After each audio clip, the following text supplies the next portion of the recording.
Hello everyone, and welcome back to another Field Notes where I discuss all the things and people who are inspiring me. And I actually just decided that Field Notes is going to be a monthly video. So I want to have a lot of things that I collect over the month and, kind of curate a selection of things and people that are really inspiring me throughout the month so that I can share those with you. So let's just jump right into it. The first thing I want to talk about is a show called Made in LA. It happens every year, and one of the curators of this show is Erin Cristovalli, who is someone that I wrote about in my Black Art History Month series. She's an LA-based curator, and Made in LA always features some really amazing work by upcoming and early to mid-career contemporary artists who are working in the greater Los Angeles area. And there's 3 artists who I'm extra excited about who are going to be in the show. The first one being E.J. Hill, who's an artist that I'm not all that familiar with his work, but it is performance-based and he makes installations, and I'm just really excited to learn more about his work and possibly see it in person. And mark your calendars for June 21st because Erin Cristovalli, Amanda Hunt, who's another LA curator that I featured in the Black Art History Month series, as well as King Isaiah, who is an upcoming contemporary photographer. They will all be in conversation about the work of E.J. Hill. I believe that talk is at the Hammer Museum in LA on June 21st. So I won't be able to go, unfortunately. I would love to though. Another artist that's in Made in LA is Lauren Halsey, and she actually has a show right now at Mocha in LA.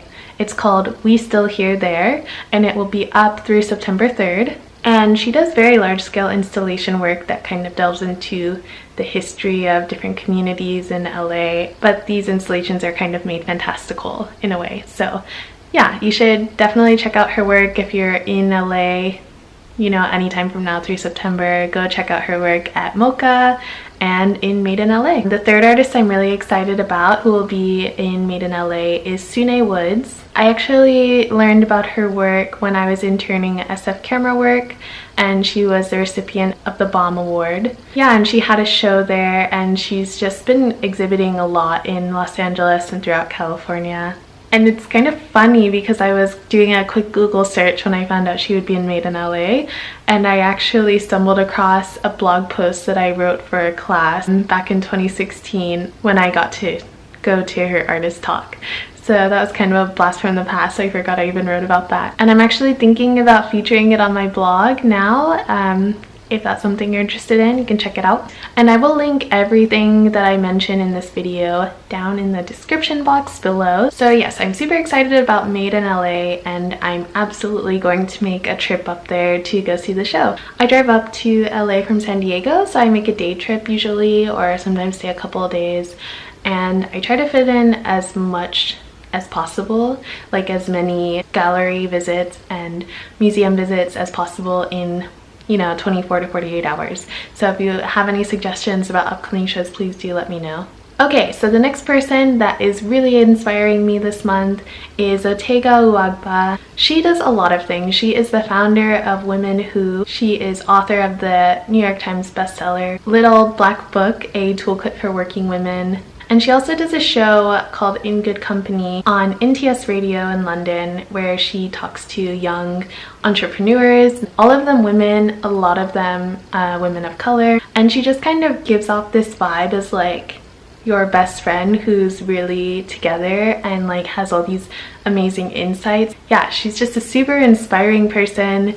I do have a Little Black Book on my reading list on my website, so check it out. It actually just made its North American debut, and you can find In Good Company, which I guess is kind of a podcast. You can find it on iTunes and also on the NTS Radio website. They're an independent radio station out of London. And another amazing show on NTS is called Questing with Zakia. She plays a lot of like jazz, electronic, world music, like a little bit of everything, and she just goes super into it too. So yeah, I would check that out while you're there. I actually took a class on radio broadcasting in college, and I was a radio DJ for a little while, and one of the projects we had to do for that class was to write something about radio. And that's when I had just learned, I think this was back in like 2013 or yeah. And that's when I learned about NTS Radio, and yeah, they just do really great shows.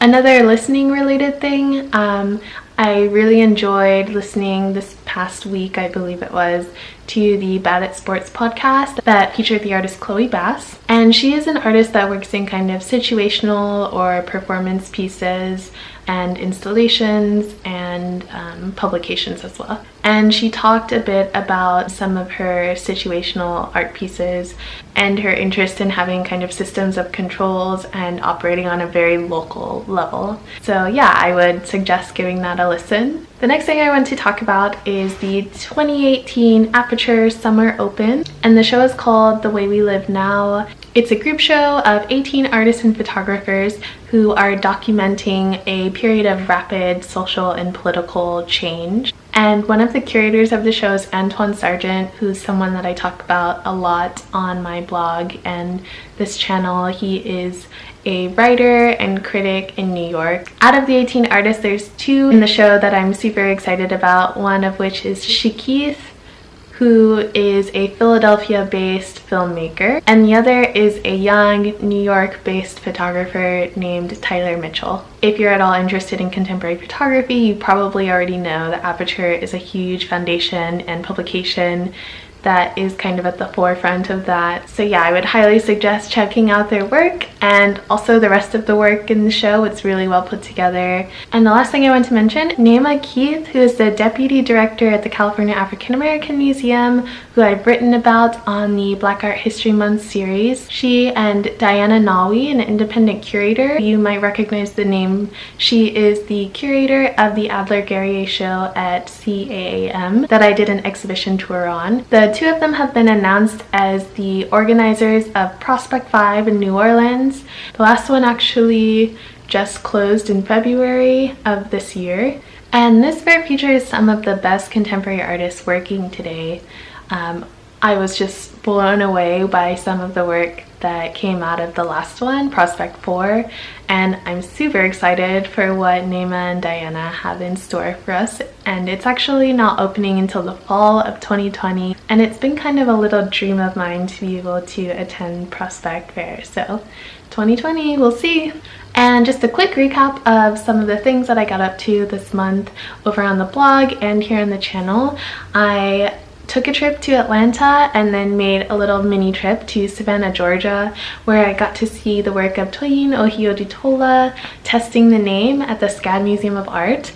That was phenomenal. I went with my parents and it was a super fun time, so you can check out the exhibit tour vlog. And then when I got back to San Diego, I also got to see 2 exhibits, one of which was a group show called About Face at the San Diego Art Institute, and I got to see a couple of video installations of Lorna Simpson and Dana Washington, as well as some beautiful portrait photography by Alana Eratam. And then I went over to the Museum of Photographic Arts, also here in San Diego, and I saw the long-anticipated solo exhibition of Erica Demon, The Artist Speaks. So if you'd like to see the vlog where I walk you through that exhibit, that is also live on the channel and on the blog. And I'd love to hear your feedback on the Field Notes series, if there's anything you want me to talk about next time, or some other type of video that you want to see here on the channel, let me know. If you like this video, please give it a thumbs up and subscribe if you haven't already. Also, be sure to check out my blog. I'll have everything linked down below that I mentioned in this video in the description bar. So yeah, go take a look, and I will see you next time. Bye!